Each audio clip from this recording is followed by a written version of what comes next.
توسط رژیم منحوس ستمشاهی کشور ایران دستخوش دگرگونی‌های اساسی قرار گرفته است.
اینجا خوبه.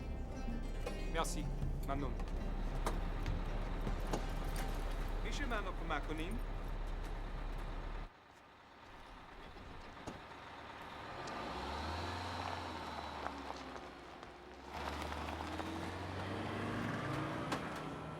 جوش آورده دیگه.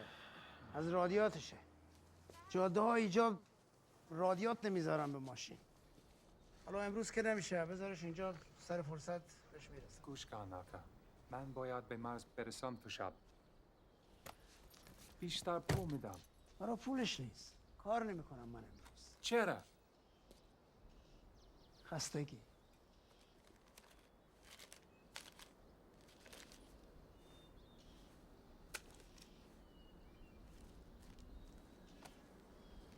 حالا شما برای چرخی بزن ببینم چی میشه.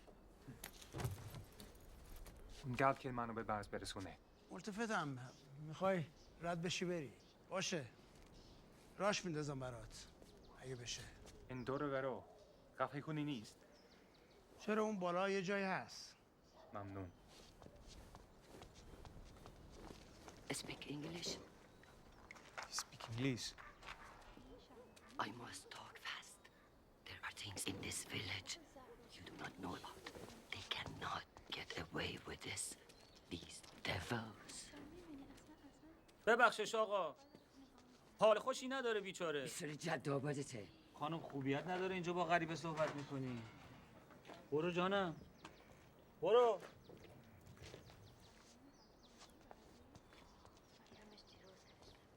آقا خوش آمدی به کوپایه. بنده ابراهیم کت خدا آینده هستم. ایشون هم شیخ حسن پیش نماز ماست.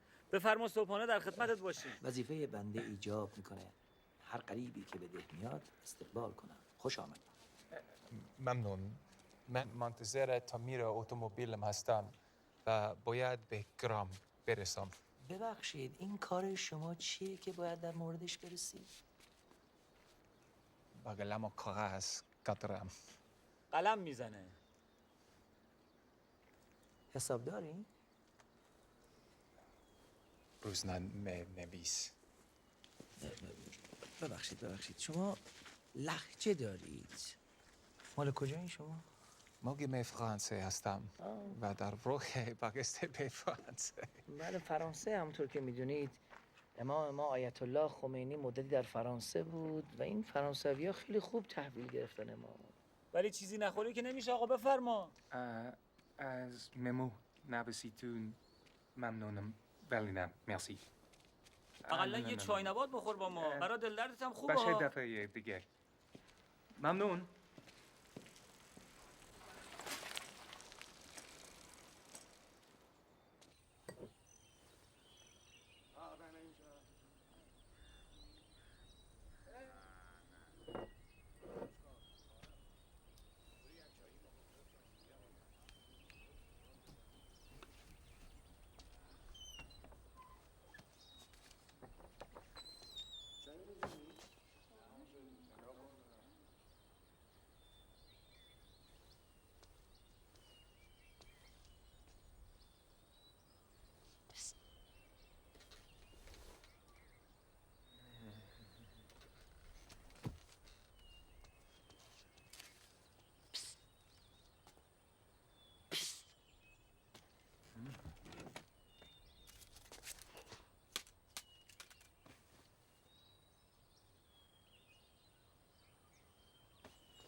Did anybody see you?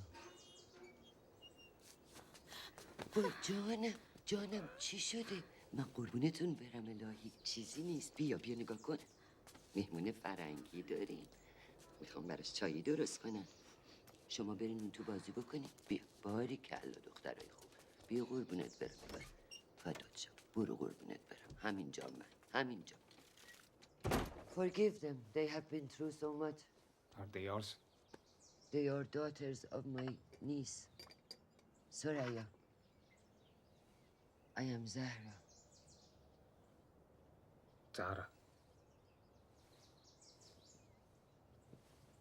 Zara, are you crazy? They think so. And the police beat up on and inviting a stranger and your own? I'm inclined to agree. Sit, please. I will give you some tea.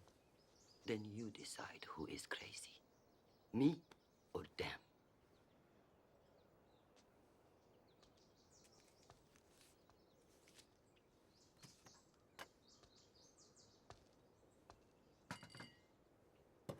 Smoke.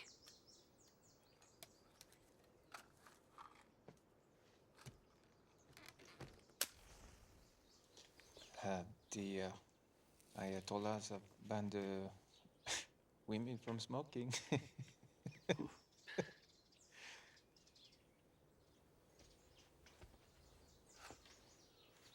Today I am old, 100 years older than yesterday. But I know right from wrong. What happened here yesterday was wrong. Yesterday. The devil himself visited this town. And Allah, the merciful, know it. God willing, inshallah, you will know it too.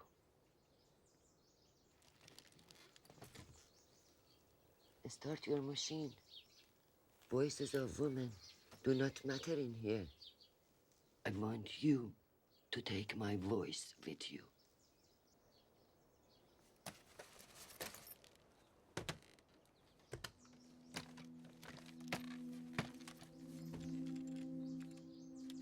Why should I listen to you? If, as you say, the voices of women no longer matter anywhere in this country. Hear my story first. You will know why you should listen.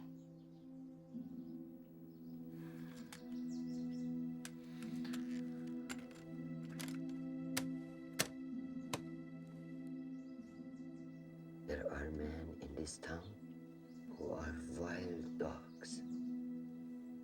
Their hunt began not long ago with Soraya's husband, Ali.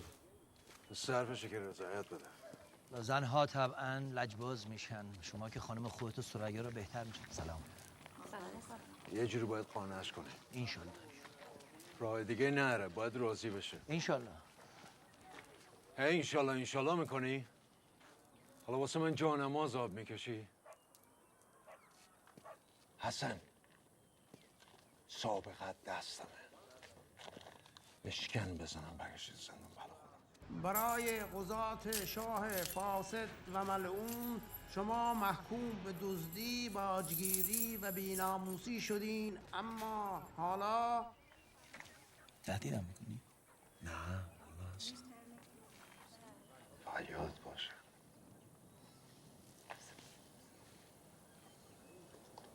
ببین من تو با هم اختلافی نداریم. مسئله ما سریاست. به زور که نمیشه رازیش کرد. مشکل من نیست. رازیش کن.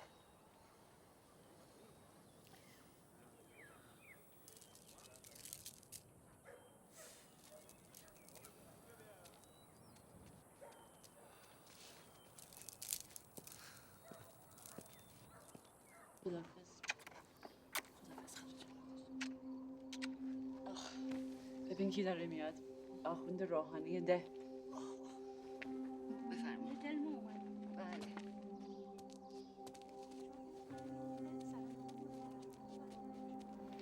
سلام علیکم.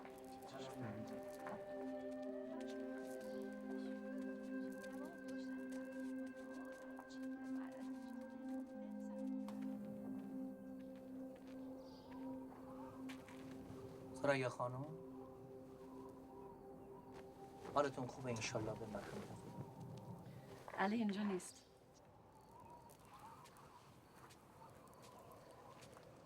سریا خانم من آمدم اینجا با شما صحبت کنم. چه دخترای نازی داری. بچه های نازنی. بچه اینجا بمونین.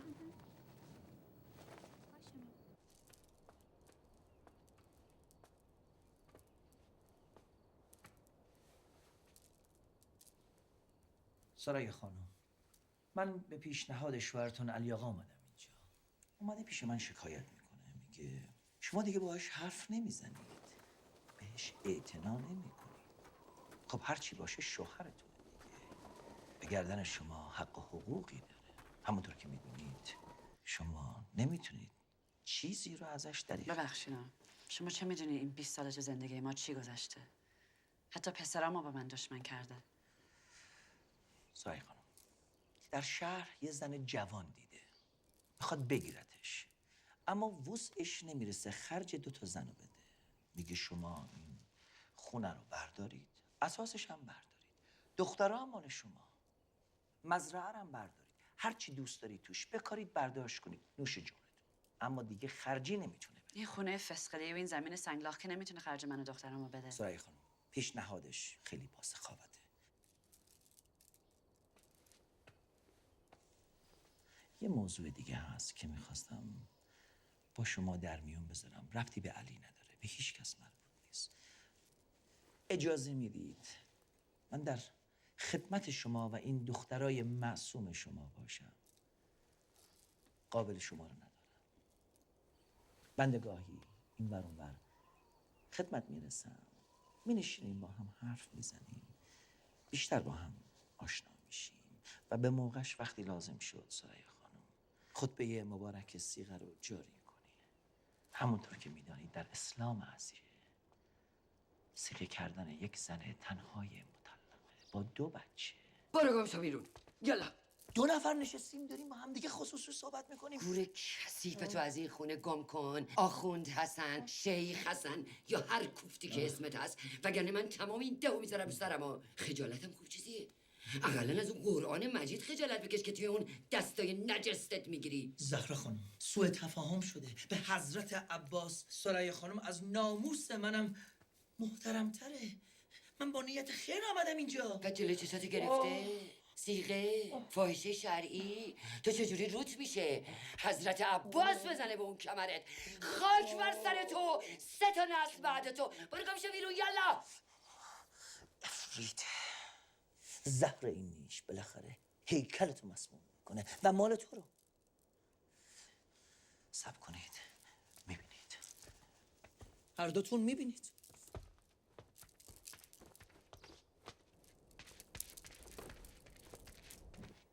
چه خبره تو زندگی تو مگه زن؟ مردی که هنوز میره شهر سراغ زنه خراب. دختری کیه؟ تو ازش تمکین میکنی؟ چیزی رو که میخواد بهش میدی؟ شایع است که تمکین نمیکنی. جواب منو بده.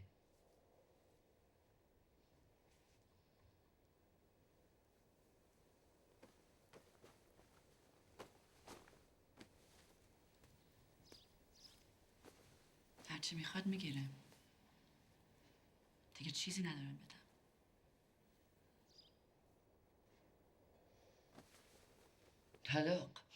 طلاق قبول کن.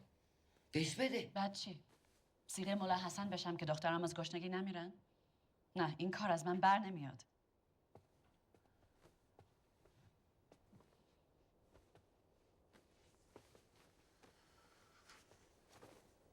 این دختری تو شهر کیه؟ مهری. اسمش مهریه. بفرمایید. واسه عقب نگاه نکن. 14 سالشه. چشاش روشنه.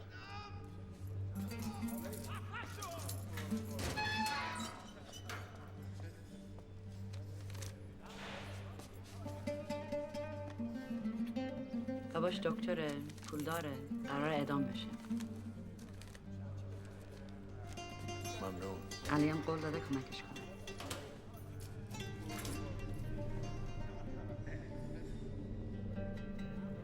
در ازای عروسی با دخترش؟ حتما قول و قرارشون رو گذاشتن.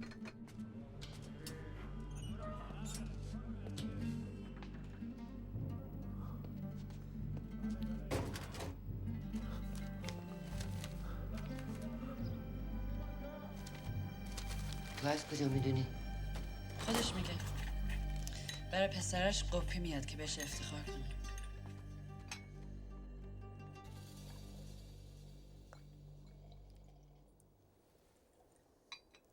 علی و مولا حسن از قبل با هم نقشه کشیدن. باید حواسمون رو جمع کنیم.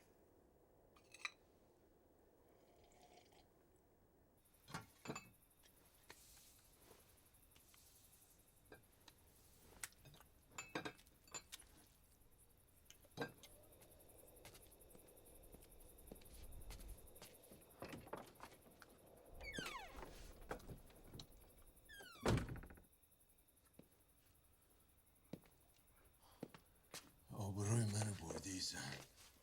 اونم توی خونه خودم. چرا این ملایده واسه من حیثیت باقی نذاشتی؟ منم مسخره و مسکه همه کردی. آخه به چه جرأتی؟ به چه جرأتی؟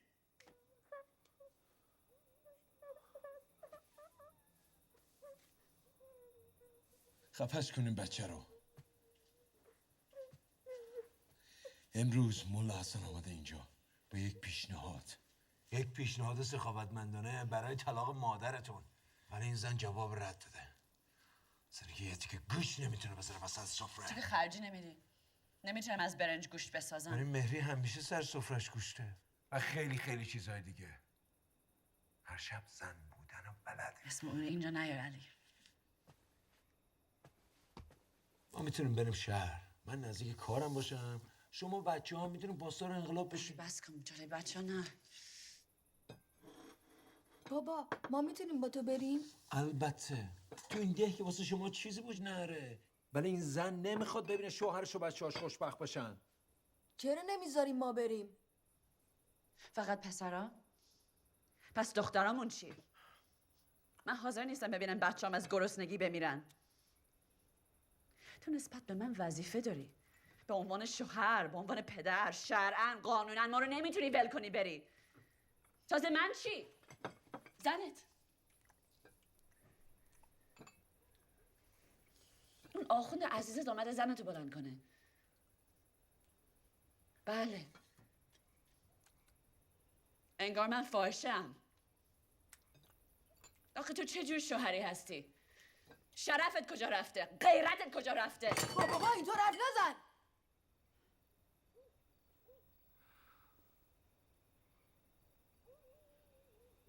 باشه اینو تمیزش کن.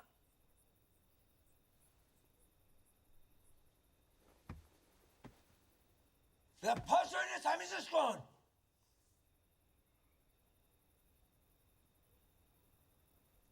پاشو.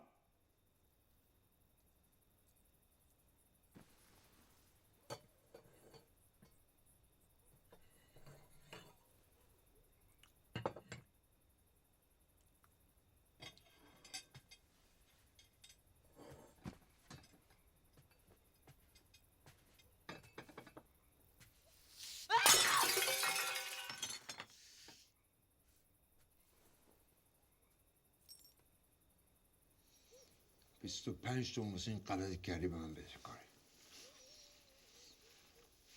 اینجا دنیای مرداست. اینه هیچ وقت فراموش نکنیم بچه.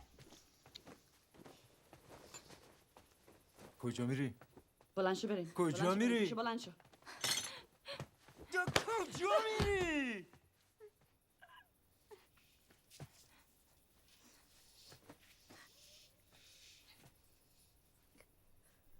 نگاه نکن. به من نگاه میکنی اینجوری؟ ببن اون چشاتو. بودو بچه ها. کدوم قبرستونی میری؟ کجا میری؟ بودو.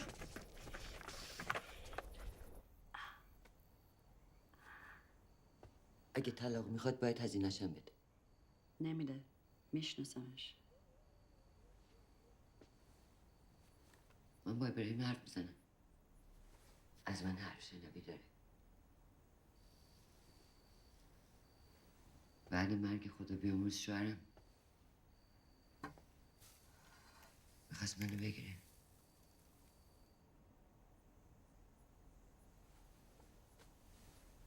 وقتی بچه بودم بابا ننه منو فرستادن پیش ارباب کار کنم که مجبور نشن شکم و منو سیر کنن. اونم همه جور دستمالی میکرد. غیر از دخترگی دیگه هیچی برام باقی نذاشت.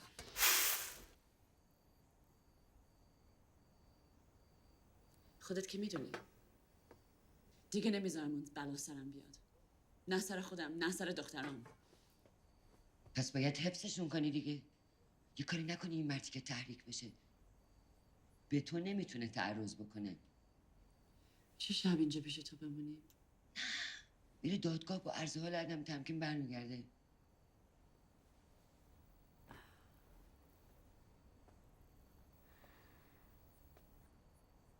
خونه خوب نمیخوابم.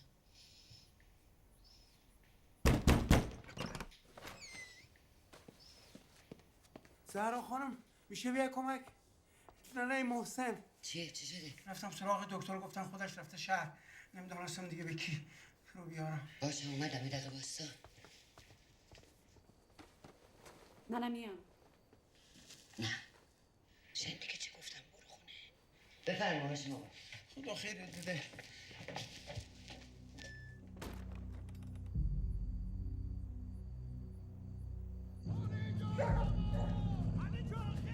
خدا خیرت بده زهرا جان. اختیار داریم هاشم آقا، این حرفا چیه؟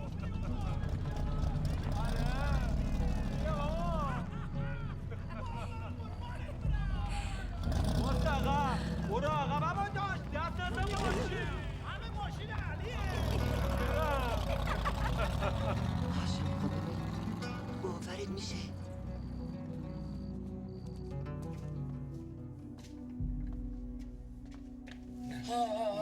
محسن جان نه پسرم بشین. زهرا خانم اونجا کار داره، بشین اینجا.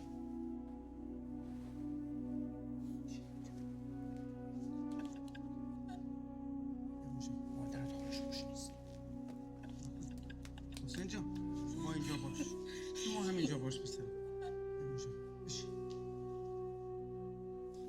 بیا. بشین اینجا.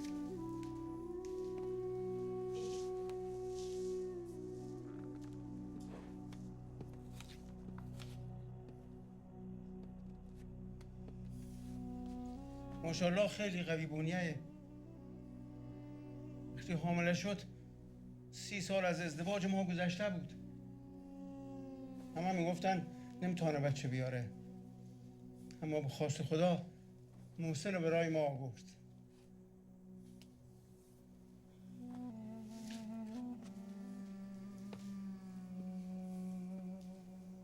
زهرا جان حالش خوب میشه میگی؟ هاشم آقا باید آمادش کنم واسه کفن و دفن. اما آخرت باشه. نه شما که بهتر از من میدونی چشم هیچ کس نباید به زن مرده بیفته، حتی شوهرش.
هنوز جنازش رو زمینه و اموالشو دارین غارت میکنید.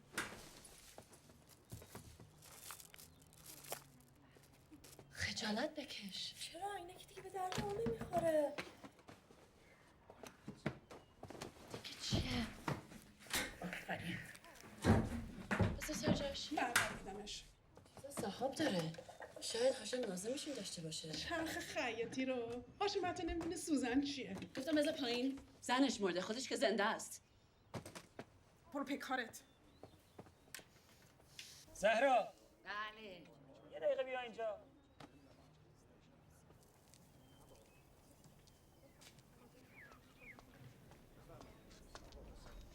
زهرا خانم،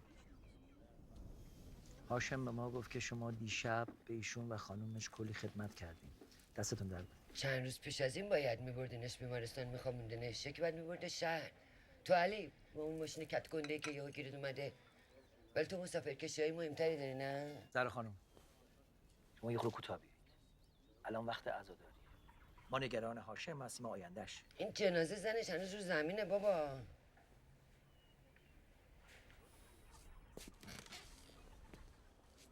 منظوری نداشتم. زهرا خانم هاشم نمیتونه یه تنه به همه کارا برسه، غذا بپزه، تمیز بکنه، گلکاری بکنه. محسن این پسر مادر بالا سرش نباشه هرز بار میاد. تو با سریا صحبت کن، ببین میتونه تو کارهای منزل به هاشم کمک کنه، البته بعد از انجام کارهای منزل خودش. بله همه ما اهل دهات باید زیر بال همدیگه رو بگیریم. آها پایین موضوع شماها بایستی نگاه کنین همه کارا رو سریا بکنه، چون خودتون بهش نمیگین. زهرا خانم سریا از شما بیشتر حرف شنوی میکنه.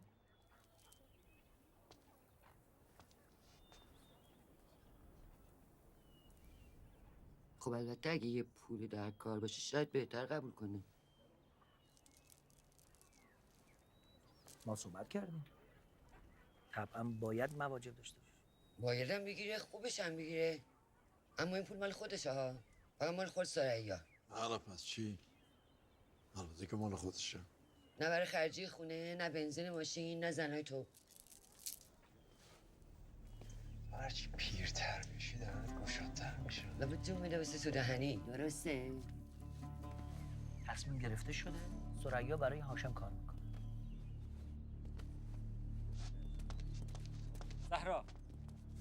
زهرا به خدا داری تندروی میکنی. اوضاع مملکت عوض شده، شاه دیگه سر کار نیست ها. چجورم نیست؟ زهرا دوستانه بهت میگم مواظب کلامت باش، به این مردها احترام بگذار. اینها عصبانی بشن دردسر درست میکنن، پاشون راه بیا.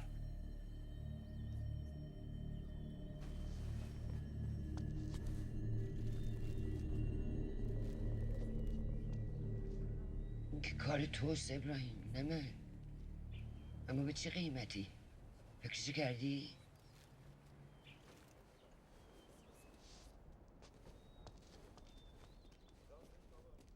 شما خوب از پسشون برآمدی. خدا خیرت بده. خیلی به شما علاقه داشت.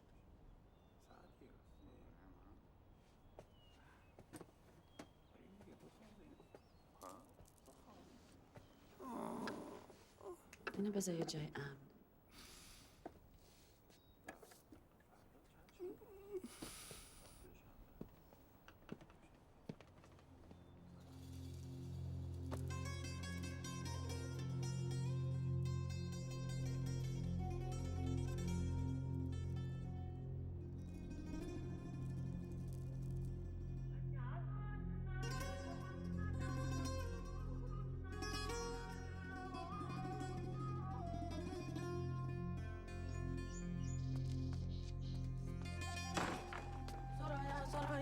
چه عزیزم؟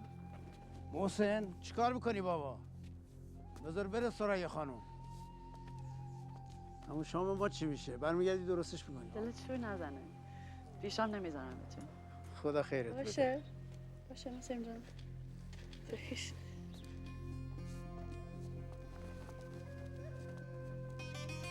بیا بریم بابا.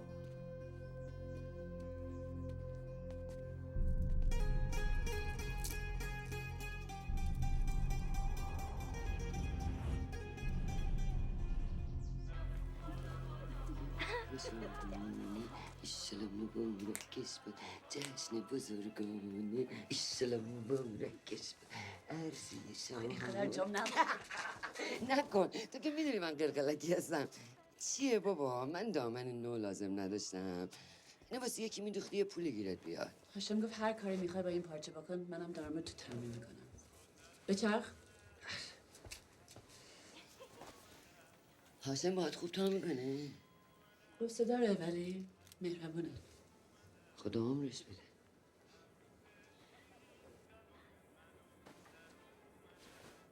خانه جون میشینه واسه من نگه داری؟ همین پولیه که تا حالا در آوردم میخوام یه جای امنی باشه. دست اون نامرد نیفته. خیال تخت باشه. جای امنی. باریکلا.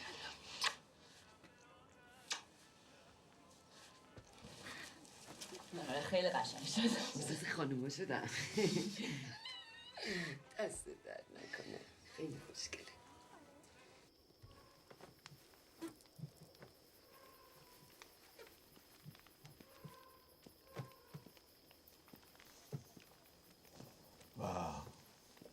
بچه‌ها دستون در نکنه خیلی تمیز شده. بابا کی میریم به شهر؟ به زودی. یه شب پسر. تشکر رئیس. باشه. یه جونم. تشکر رئیس. قربونت. مادر و دخترها اونا چی؟ فکر اونا نکن. همه چی رو خودم درست میکنم. بیا. سخت بردار. بره خونه. ماشاءالله ماشاءالله چه پسرایی باریکلا.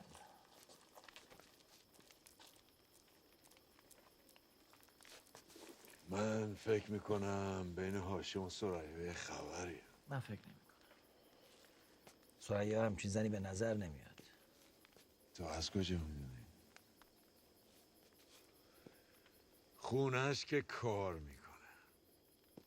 اونم که یه مرد زن مرده تنهاست. اصلا خودت میدونی داری چی میگی؟ مجازات یه زن زناکار سنگساره. اینو میخوای؟ اینجوری خرج و نفقه هم لازم نداره. سریا که داره مواجب میگیره. سر وقت هم که رضایت میده به طلاق. دنبال دردسر میگردی علی. وقتشو ندارم. تو واسه من عادل شدی؟ اگه توی دنیا عدالت وجود میداشت تو رو تا حالا 100 دفعه سنگسارت کرده بودن. چرا داری شلوغش میکنی؟ ابراهیم رو باید راضی کرد. ابراهیم شاهد میخواد. اون سریا رو از بچگی میشناسه. من یک شاهد. تو هم شاهد دوم. من که نمیتونم شاهد باشم که من و ابراهیم داریم این قضیه رسیدگی میکنیم. یه شاهد دیگه پیدا بکن. پیدا میکنم. ولی اول باید آسیاب رو جای ارقبی کرد.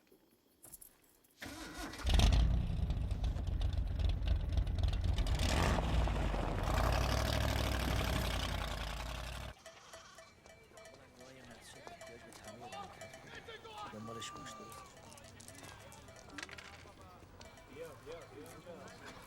از این بهتر نمیشه نه. خیلی نامه. بنداز ببینم. سلام عرض کنم زهره خانم. خیلی مخلصم. این دامن جدید پوشیدی خیلی شبیه پارچه‌ای که خونه هاشم دیدم. آره خودشه. کار زدم واسم دوخته.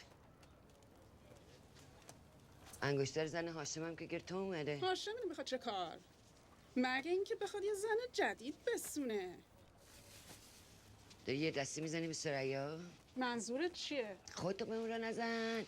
یه اون کارت غیبت کردنه. خب زهراست. تو خیلی غیبت میکنی. وقتی یه چیزی نمیدونی دهن تو ببند انقدر حرف نزن. حالا شاید یه چیزایی هم بدونم. چیزی نیست که بدونی. من میدونم سرایه تمکین علی رو نمیکنه. وگرنه چرا باید دوربر زنای دیگه باشه؟ برای اینکه مرد بی‌شرفیه. اونم مثل همه مرد دیگه است. بهش بده بخوره خوشحاله. وگرنه میره جای دیگه چیزی که میخواد پیدا میکنه و تقصیرشو بذاره گردن تو. من سریا رو خوب میشناسم. زن خوب و نجیبیه. حالا تو شوهرشی؟ تقصیر علی نیست که زنش سرد میذاره. هیچکی نمیدونه بین زن و شوهر چی میگذره. شما که ماشاءالله خوب میدونی لیل خانم جون.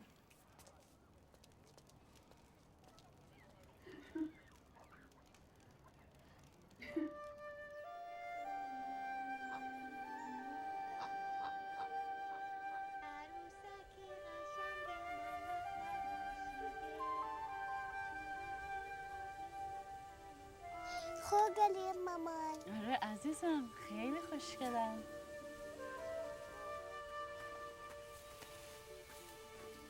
مامان میجیم. بذار ببینم. گاو میش؟ گاو نه. ماما فیله؟ مامان. بسته دیگه. باید برگردیم شام درست کنیم.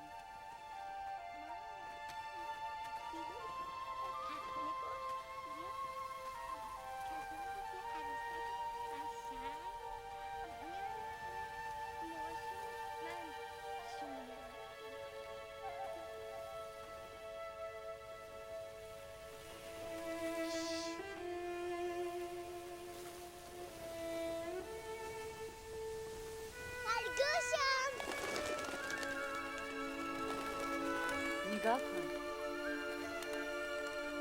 Mr. Hammerman.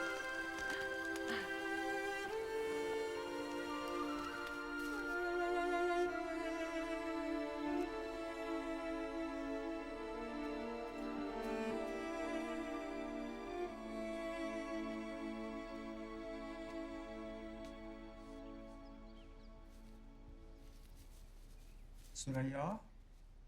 ترسوندی منو. زود اومدی خونه. کاری تو دست نداشتم. ماشینی نمیاد از اینجا رد بشه. محسن کجاست؟ خوابیده. زمین خورده پوست زانوش رفته. مادر گریه کرد خوابش برد. آره؟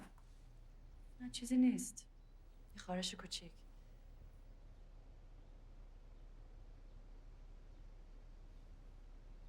خب کار من تمومه. غذاتون روی اجاقه. چه خوش عطره. آره امروز گوشتش تازه بود. میمانی با هم غذا بخوریم؟ نه دیگه. باید برم خونه. البته بله. بعضی وقتا میلم نمیکشه تنهایی غذا بخورم. محسن حالا بیدار میشه. فردا صبح برمیگرد.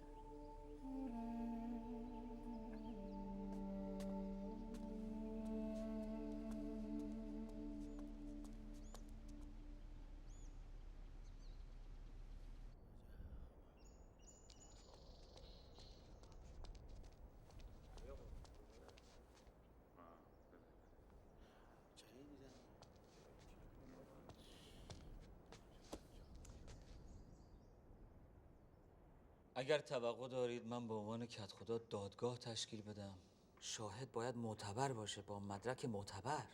رفقای خودتو این خاله زنکای ده که با ثریا چپ افتادن شاهد حساب نمیشن. قانون اسلام حکم میکنه هر شاهدی میتونه قدم جلو بذاره.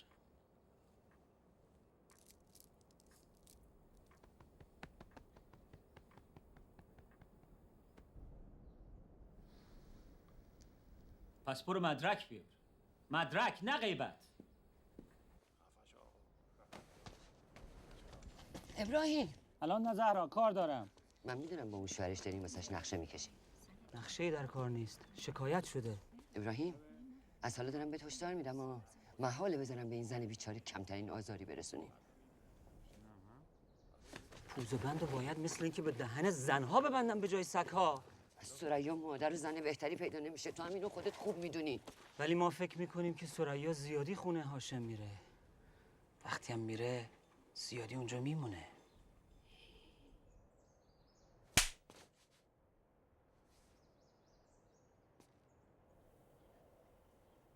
اینجا چه خبره؟ میخوام بدونم. تو کارهایی که بر مربوطی دخالت نکن. آخه تو چه میفهمی زن؟ باورم نمیشه یه روزی فکر میکردم زن تو بشم. واقعا که ابراهیم تبدیل شدی به جاده صاف کنی دیگران، شدی نوکر، شدی بنده، شدی صیغه اون دیو صفت.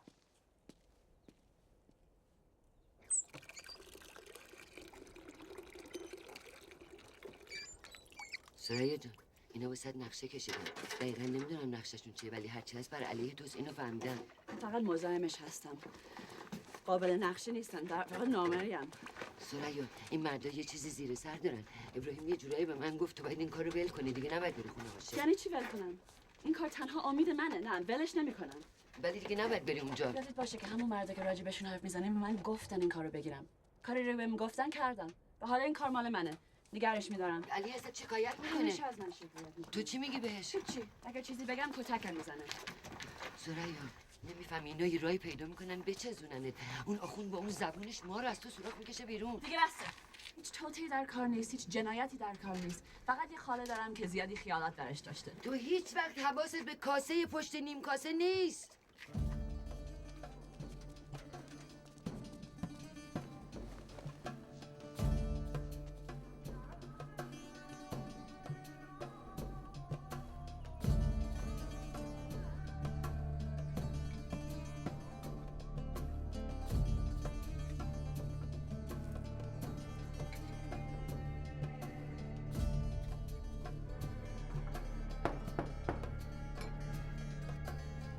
عزیزم رو در واقع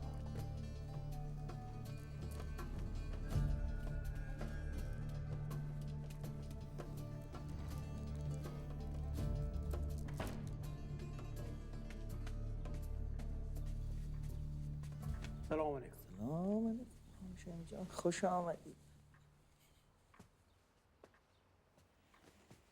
سلام علیکم. علیکم السلام. الله. خیلی خوش آمدی. آقا هاشم، ما در مورد یک کاری میخوایم رسیدگی بکنیم. این دوست تو علی آقا به ثریا خانومش میاد منزل شما و رفت آمد. بدگمان شده، به خانومش مظنون شده. خب همونطور که مزدستر هستی،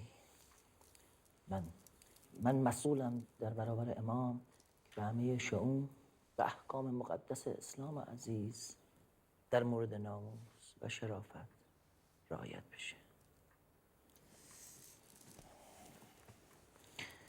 این انتظار اسلام از ما. البته توانم یک قاضی شرعی از تهران بفرستند، درخواست کنید، ولی خب در مقامی است که مثل من با تو و این آبادی آشنایی نداره. بخوان عزیزم. ما سواد که نداریم.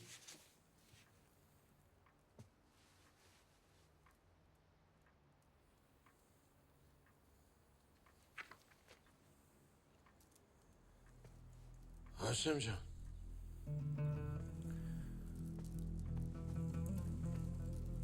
خیلی وقت با هم رفیقیم، درسته؟ بله. رک میگم رفاقتی، مردونه راستشو. زن من خونه تو میخوابه. نه علی آقا، شما خودت بهتر میدانی ثریا خانم هر شب خانه است. این که جواب نشد. منظورم اینه که خونه شما چرتی میزنه خستگیشو درک کنه؟ ما از کجا بدانم؟ هاشم راستشو بگو. آخه مگه میشه تو ندونه؟ یا میخوابه یا نمیخوابه.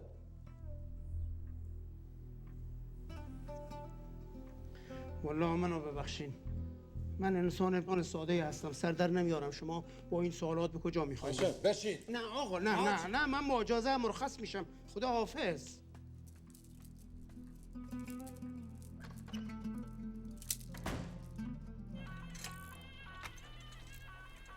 محسن، آچارده میدی به بابا؟ آچارده نار جعبه آچار.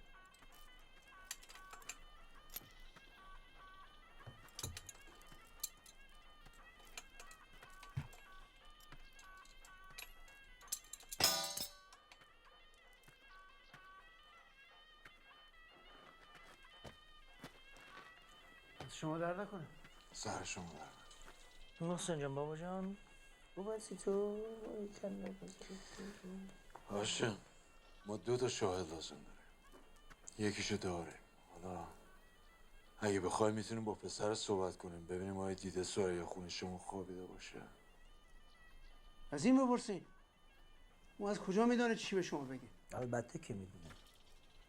محسن جان، بابا جان،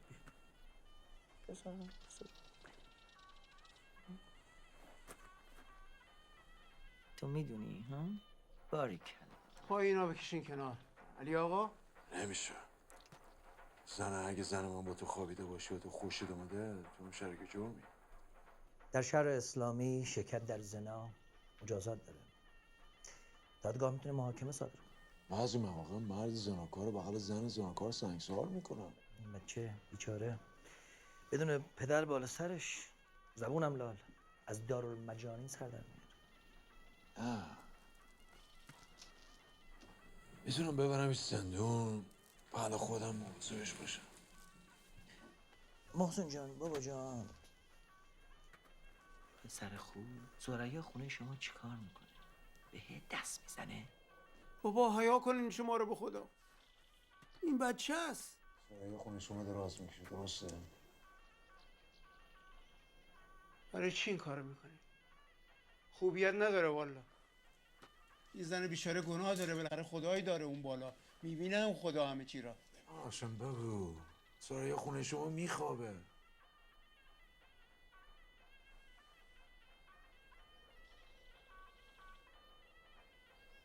من از کجا بدانم؟ و شایدم بخوابه. وقتی با خانه نباشم شاید بخوابه. شاید. من چه میدانم؟ خب یه روز رفتم خانه دیدم دراز کشیده، چرت میزنه. گفت سردرد داره. گفت چی گفت؟ چیزایی که یه زن فقط باید به شوهرش بگه. چیزایی که سابق به من میگفت.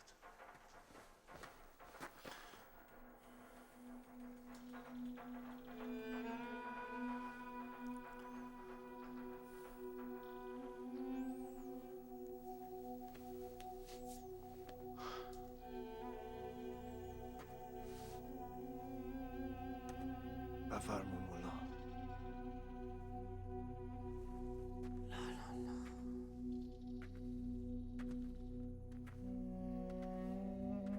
خدایا منو ببخش.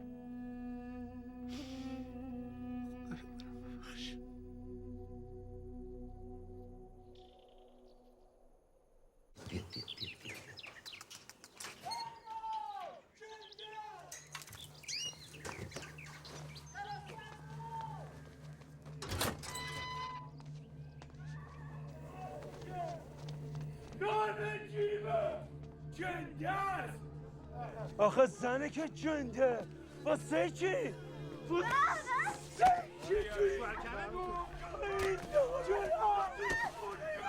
ناموس واسه مرد نمیذارن این کار. خجالت بذاریم برش. آبرو برای شوهر نمیذارن.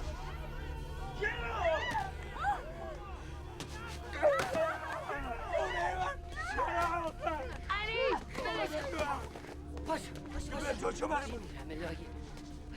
جان منه. تو رزالتم رو دست خودم. جان منه. این لیاقت حمایت تو نره. این پدیاره با من خیانت کرده. شما خجالت نمیکشین اینجا جمع شدین؟ تو خجالت نمیکشی؟ دیگه اصلا با خیلی نبوده. کی؟ با هاشم خوابیده. هاشم؟ خودش اقرار کرد. بله همه تو نشستین اینجا میگه. ساکت. همه دو ساکت باشین ببینم. بریم منزل من. علی تو من و ثریا. بیجا برو سراغ ابراهیم. منش دار بیارش تو خونه من ببینم میتونیم موضوع رو مثل آدم پیرزن این به تو چه مربوطه؟ بین من و زنمه. این همینی که جلوی مردم کتکش میزنی. بریم اگه مهمه بیا خونه من. ببینید چی کار میکنن. آبرو واسه من نذاشته. ناموس بگه ندارین شما. احساس میخوام.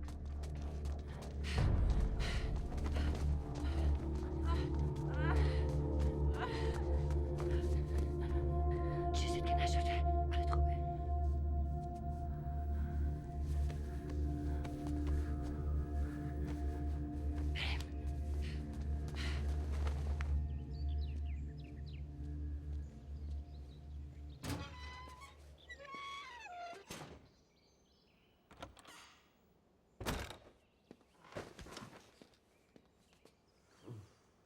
باز که معرکه گرفتی زهرا. چه خبره اینجا؟ این زن به من خیانت کرده با هاشم. شک داشتم، مطمئن شدم، خودم مچشونو گرفتم. صحت داره سریا؟ همچی کاری کردی؟ نه والا به خدا نکردم. تو چرا دروغ میگی؟ همه ده میدونن. هر روز میری خونه هاشم با هاشم بخوابی؟ دروغ میگه. من شوهر دارم، این چیزا حتی به فکرم نمیرسه. تو میگی بهت خیانت کرده؟ آخه واقعا بگو چی کار کرده؟ حالا هم واسطه بودم با هم دیگه پش میکردن. خودم دیدم دیگه دستمونه میکردن که داشت میامد بیرون. خیلی با هم دیگه پش میکردن، خیلی میخندیدن. اینطوره سریا؟ به هاشم گفتم رختاشو میبرم خونه بشورم. وقتی برگشتم شام درست میکنم. بله به هم لبخند زدیم. بفرما. اینم هاشم، حالا حقیقت معلوم میشه. حرف زدن با مردی که سابکارشه آخه این که گناه نیست. حرف زدن با شوهر دوست آدم که حروم نیست. خنده که خلاف قانون نیست.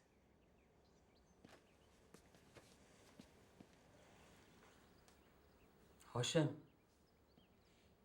وقتی با سریا پچ میکردیم چی میگفتیم به هم؟ پچ نمیکردیم.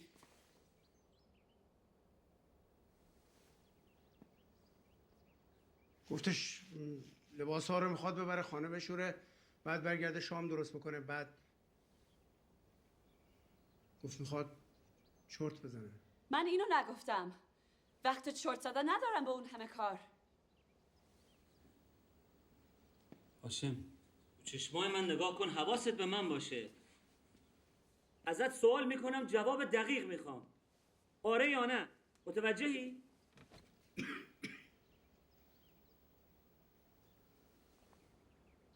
سریا به تو گفت که میخواد اونجا منزل تو دراز بکشه؟ بله گفتش. همیشه دراز میکشه. وقتی خانه ما هست همش میخواد دراز بکشه روی رخت خواب. مشت ابراهیم حرفایی میگه که یه زن فقط باز به شوهرش بگه. دروغ میگه. وقتی کارم تمام میشه یه دقیقم خونش نمیمونم. درم که همیشه وازه به خدا. تو چرا این کارو میکنی؟ تو چرا این حرفو میزنی؟ من زنتو دوست داشتم. پسرتو نگه میدارم. اینا ازم خواستن برات کار کنم. من کی کار خلافی کردم؟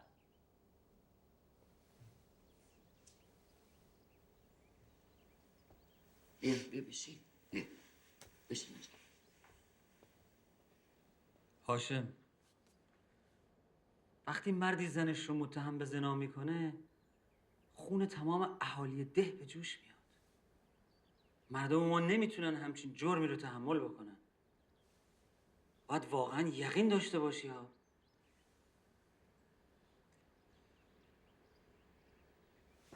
بابا حقیقت رو میگه دیگه. حقیقت رو من به شما میگم. علی آقا خودش، من به خودشم گفتم، مولا حسن در جریانه. تمام شهر کوپای آقا شما برو تو کوچه ببین مردم زنا چی میگن به هم. اگه اون خاله زنکا رو میگی که اونا اصلا نمیفهمن چی میگن، هر چی که میشنون تکرار میکنن. این که هیچ دروغی رو راست من خودم دیدم با هم دیگه پش میکردن. فقط لبخند زدیم همین. به همه لبخند میزنم. مثل خلکیولای محله. منو میدونن، همه میدونن من نجیبم. بله میگن حامله ای. من حامله؟ پس ناماستم کنید خودتون ببینید.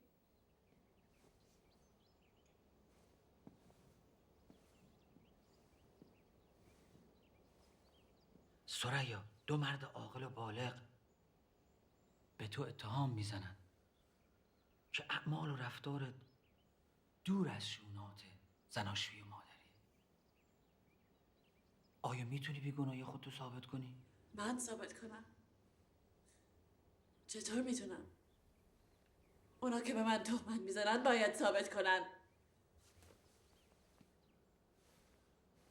وقتی مردی اتهام به زنش میزنه این وظیفه زنه که بیگناهی خودشو ثابت کنه. مسئولیت زنه که بیگناهی خودشو ثابت کنه. قانون شهر اینطور میگه. حتی در موردی که زنی از شوهر شاکی باشه باز هم اثبات ادعا به عهده زن است. میفهمی؟ بله کاملا روشنه. زنها همه تقصیر کنن، مردا بیگناه. درست. ببند دهن گشات دو. تو برو گم شو. بریم.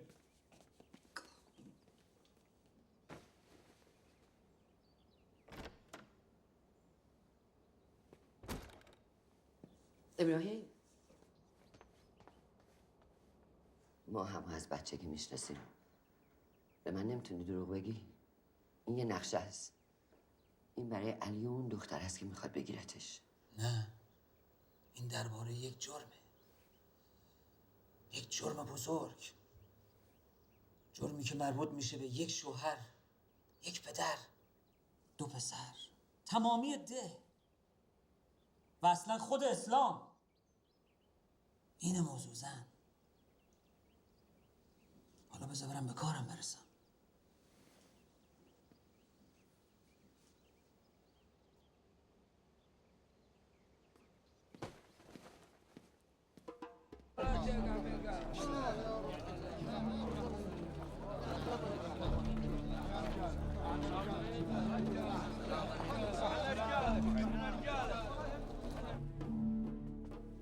چه خبره؟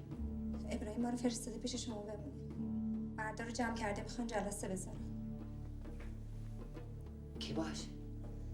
مولا حسن، علی، البته دوستای علی، 2 تا پسرای تو، سریا، مرتضی رمضانی. پدر من هر تصمیمی بگیرن چیزی نمیگه. همه مردا همینطورن. کی تا حالا از ما دفاع کردن.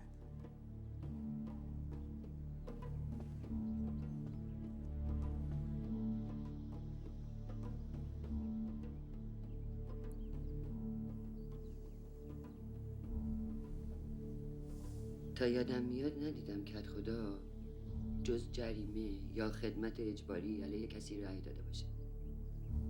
این فرق میکنه. شما پشت بر استراحت کن.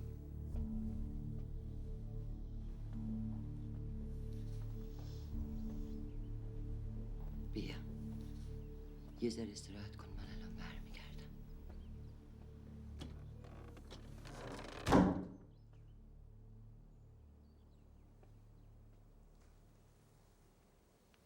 تا چرا با چادر سیاه اومدی؟ ببخشید زهرا جون، منظوری نداشتم. میدونم به چی فکر میکنی.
محکومش کردم.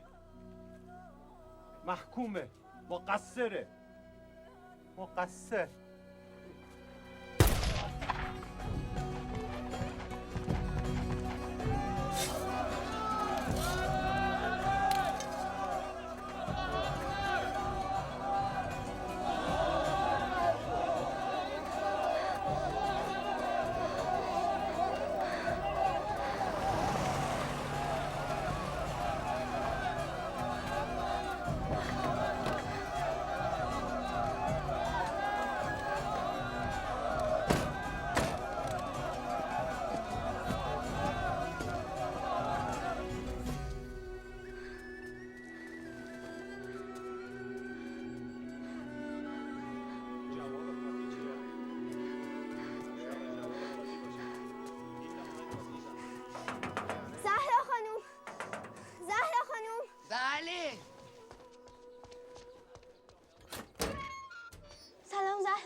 انگشت شما میخواد.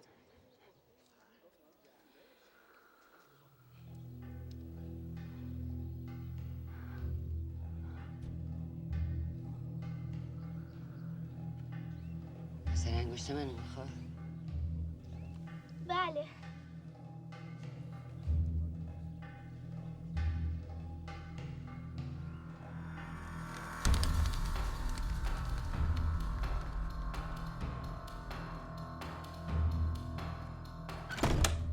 بریم حالا زود باش. چه تصمیمی گرفتن؟ وقت نیست.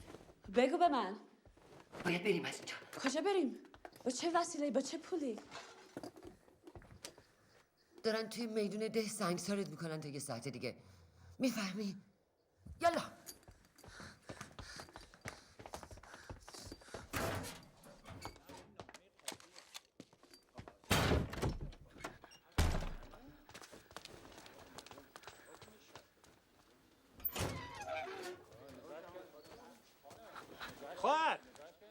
خواهر ایس برو با این هستم.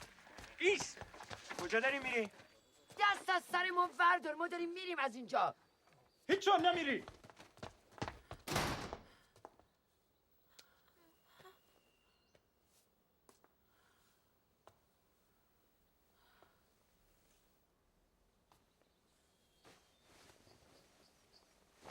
بالاخره کار خودشو کرد. از شهر من خلاص شد.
میخوام اینو همیشه بندازی گردنت. گمش نکنی عزیزم. فهمیدی؟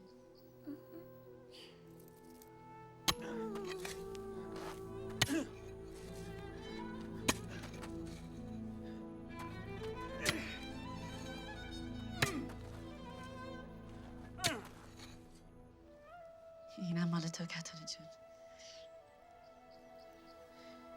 مال مادرم بود. اونم از مادرش بهش رسیده بود. تو هم یه روزی انشالله میدی به دختر بزرگت.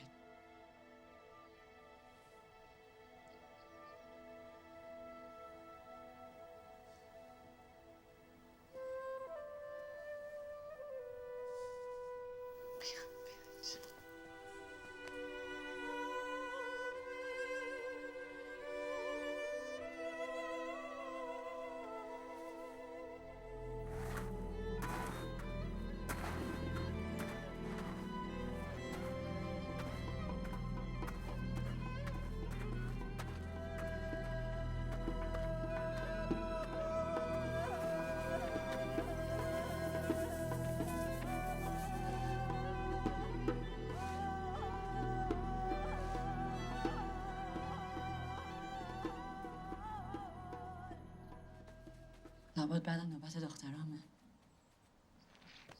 مواظبشون باش خاله جون. مواظب اونا باش.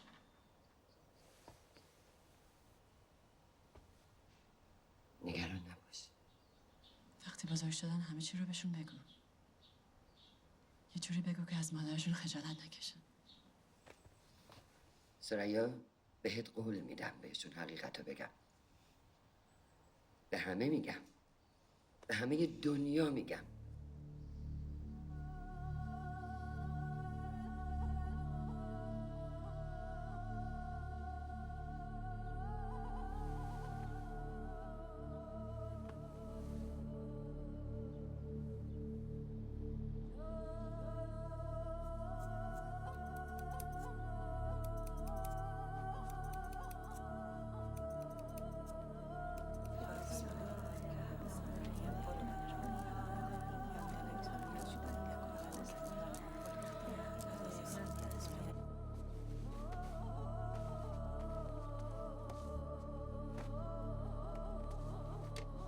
رو به بزرگیت قسم میدم مرا یاری کن.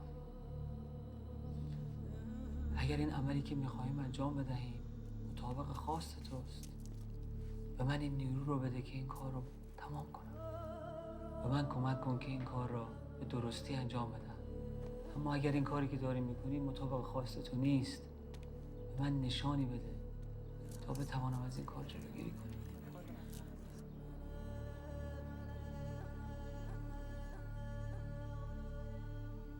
میترسی؟ از مرگ نه، اما از مردن با سنگ دردش.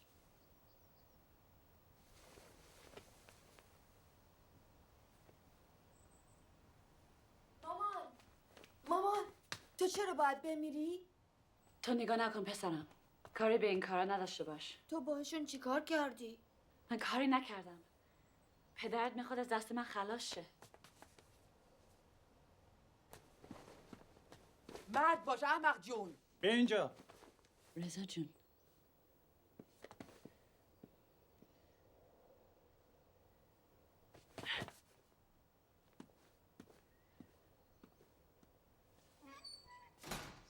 بیا بیا بیا بیا بشین اینجا. هر چقدر دلت میخواد اینجا گریه کن.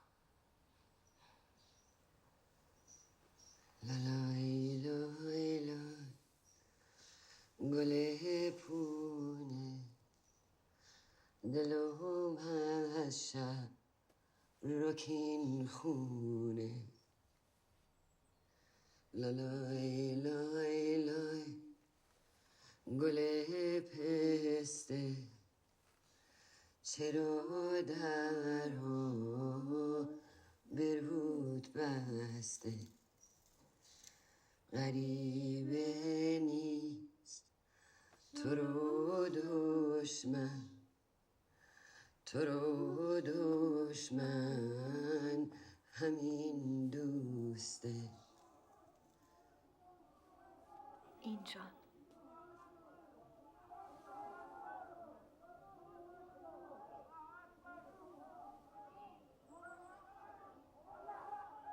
پاشو.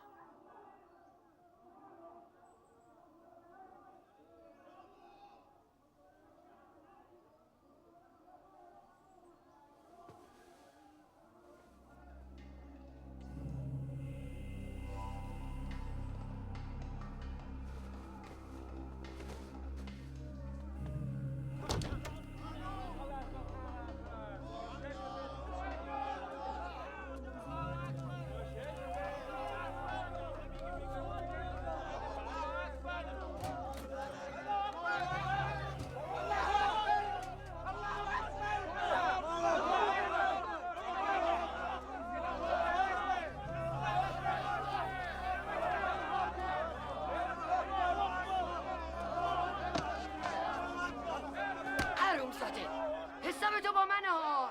کسی دیگه هم میخواد دارم ها. حرومزاده ها، خجالتم خوب چیزیه، شرم و حیاتون کجا رفته؟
ثریا منوچهری، پس از بررسی اتهامات و رعایت انصاف و اصول شرعی رأی به این داده شده که شما مجازات بشید و مجازات شما اعدام است.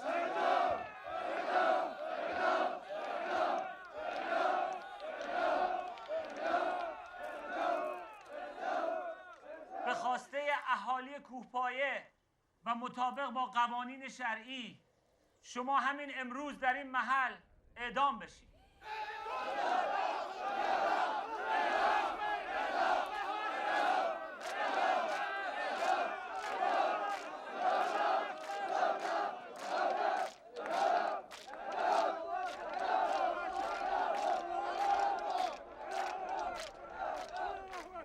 این زن حیثیت آبادی را به باد داده، باید کفاره گناهشو پس بده. فراموش نکنیم هر سنگی که پرت میکنیم حیثیت، جرافت از دست رفتمون را به خودمان برمیگردانیم.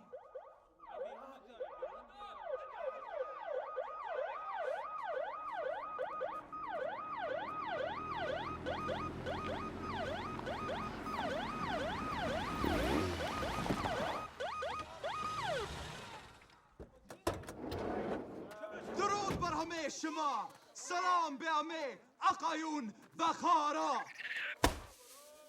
در شهر شنیدیم که بازار است امروز در ده با صفاتان. خدمت رسیدیم که باز کنیم سرگرم با بچه هاتان، که برون کنیم خستگی کار را از تان و بدان هاتان. این چیه ما کار داریم؟ برین گمشین. بریم بعد از نماز برای شما سرگرمی داریم، بیایید برای تماشا.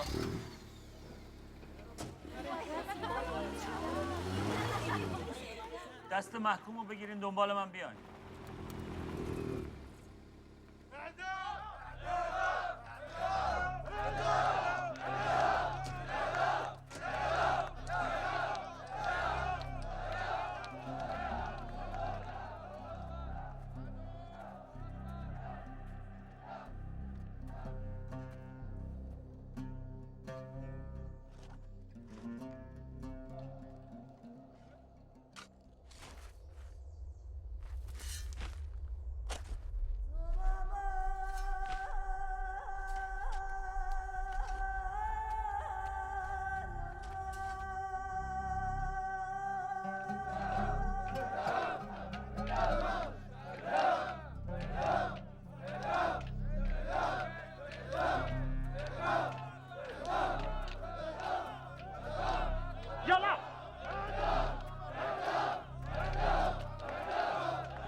وقتش رسیده.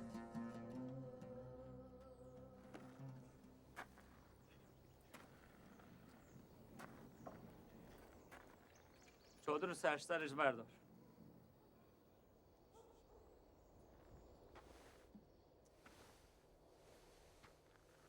من گریه نمی کنم. تو هم گریه نکن. دعا کن، با همه وجود دعا کن. خدا توی بهشت منتظرته. واسه امام دعا کن.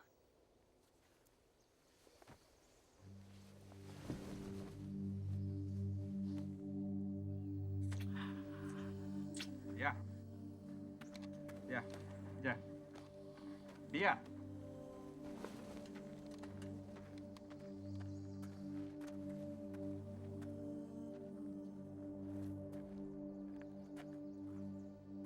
ثریا منوچهری، اگر صحبتی داری که بخوای از دفاع خودت بگی الان وقتشه.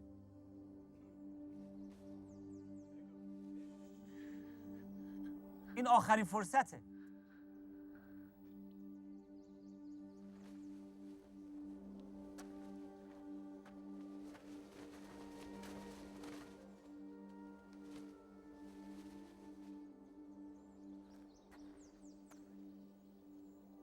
آخه شما چتون شده؟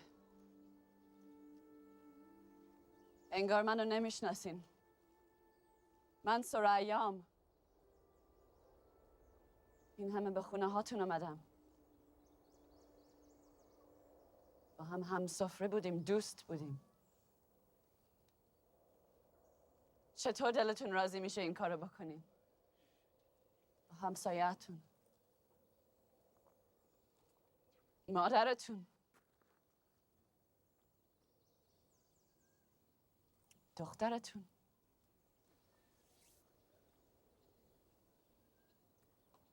زنت.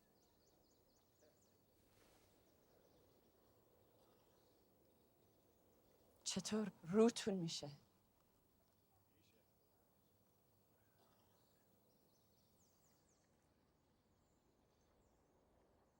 قانون خداست.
گوشاتونو بگیرید مثل من.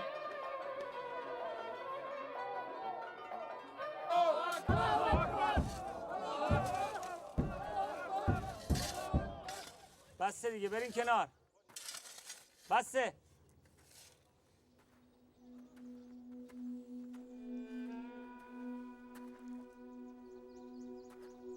آقا مرتضی حرفی داری که بزنی؟ ابراهیم من چه حرفی دارم بزنم؟ من بخت برگشته. این دختر من نیست دیگه. من پدرش نیستم. من بعد به حضرت عباس تمومش کنیم بره. بس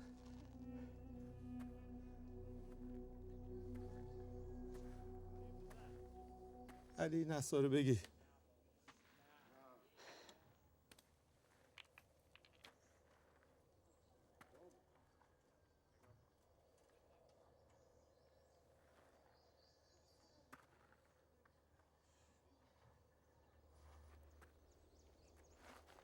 نه تو رو خدا نکنی. برو کنار زن.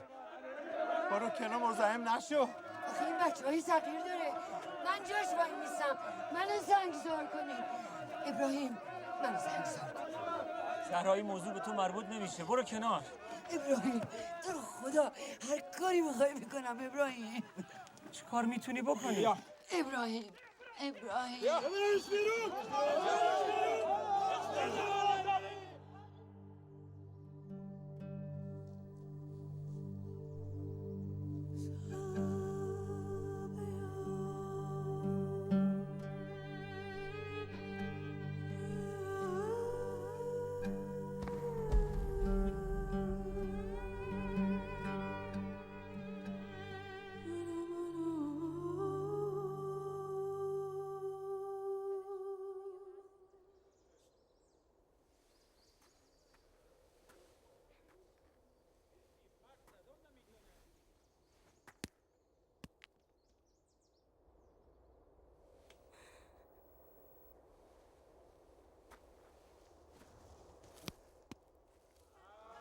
یه سنگ دیگه بدین.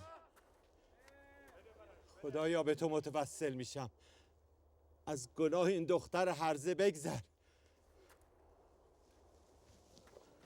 ببخش. بابا این نشونه یه عدل الهیه آخه. مگه نمیبینین هرچی سنگ بهش میزنین نمیخوره؟ بفهمین.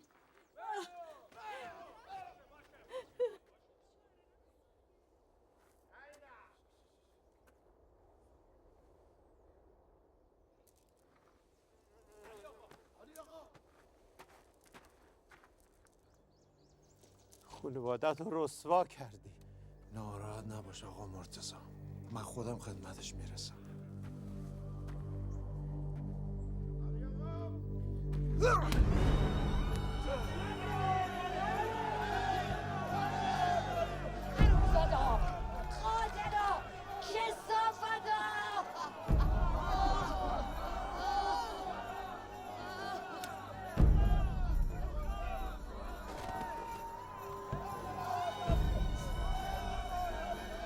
کثافت نکن.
الله اکبر!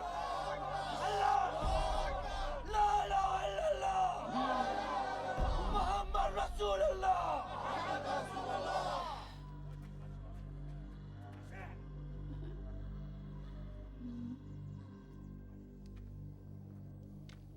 بزنیم پسرا، بزنیم به امان خدا.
بزنش!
این جنده هنوز زنده است. سعی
تمام شد.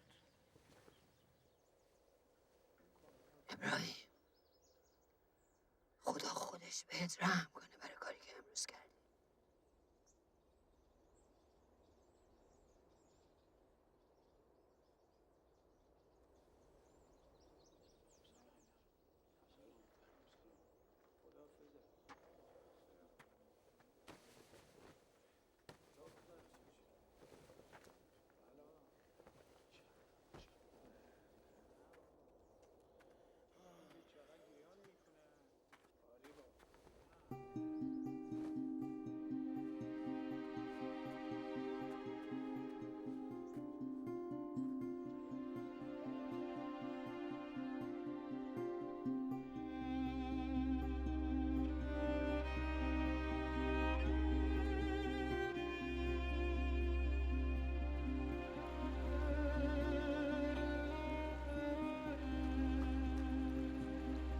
رسیدی.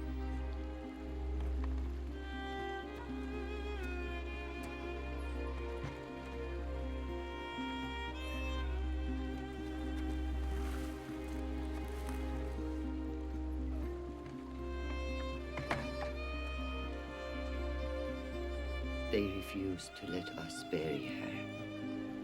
We took her body and left it by the river.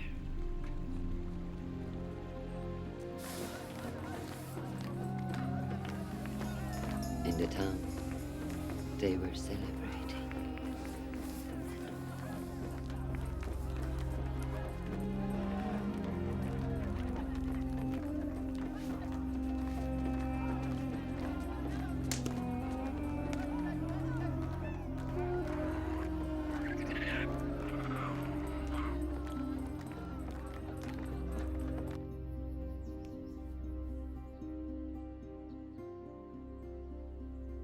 That was yesterday. This morning, before dawn, I went back to the river and buried what dogs had left of her.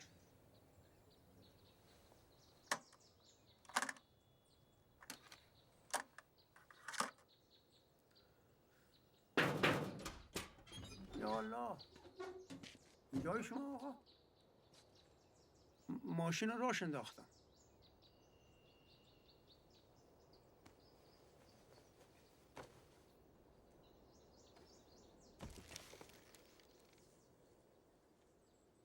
ممنون.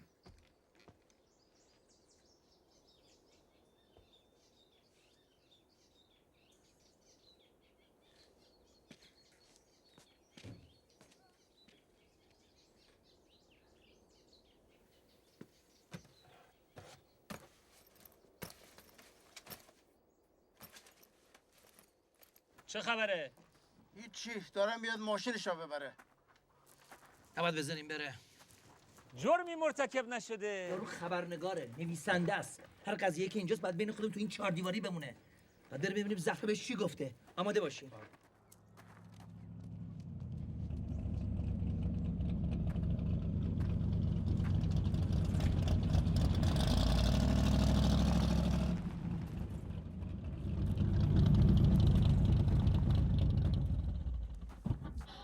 شد برگشتی؟ مگه قرار نبود عروسی کنی؟ عروسی بی عروسی باباش اعدام کرد. حیف شد، خیلی خاطرشو میخواستم.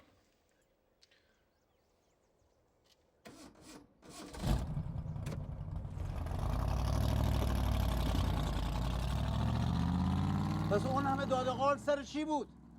هیچی؟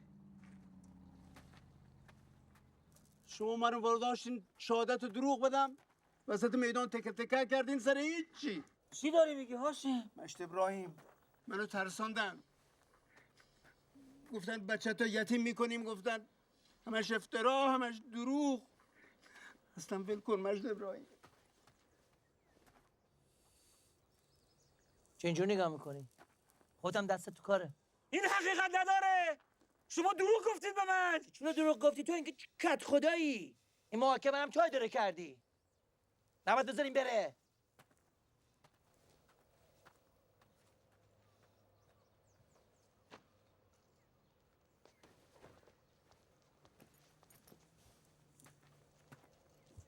زهرا خانم ما رو ببخشید که مزاحم وقت شما شده.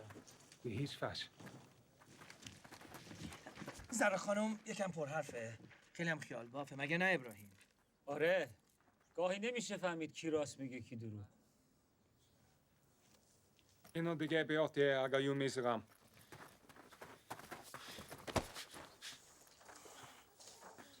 این عجله شما دارین کجا میری؟ تو کیف چی داری؟ ببخشید. باید حسابشو بدم. حسابتو دادی شما. ممنون.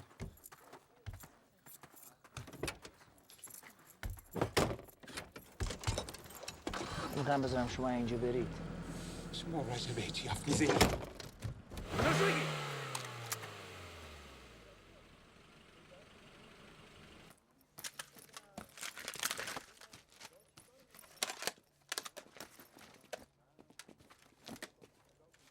داشتو ضبط کردی؟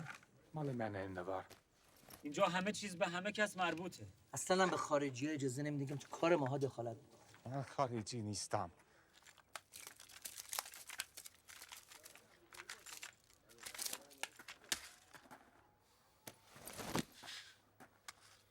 که بچه جوتی علیکه اینطور شد. من میگم به اولین پست دولتی که رسیدم شکایت کنم. هر غلطی که دلت میخواد بکن.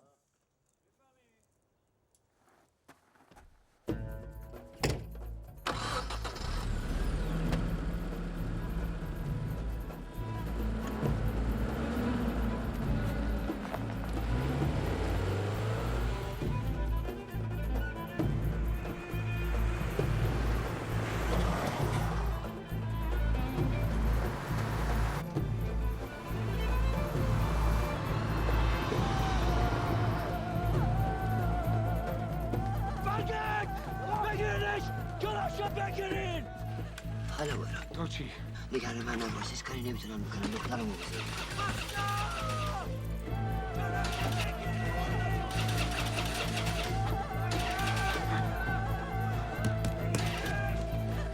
زیاد گاز نده خفه میکنم.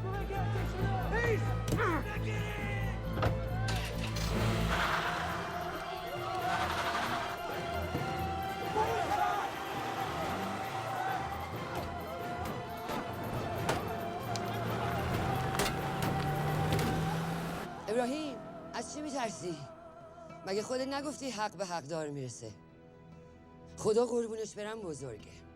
الله اکبر. از چی میترسی؟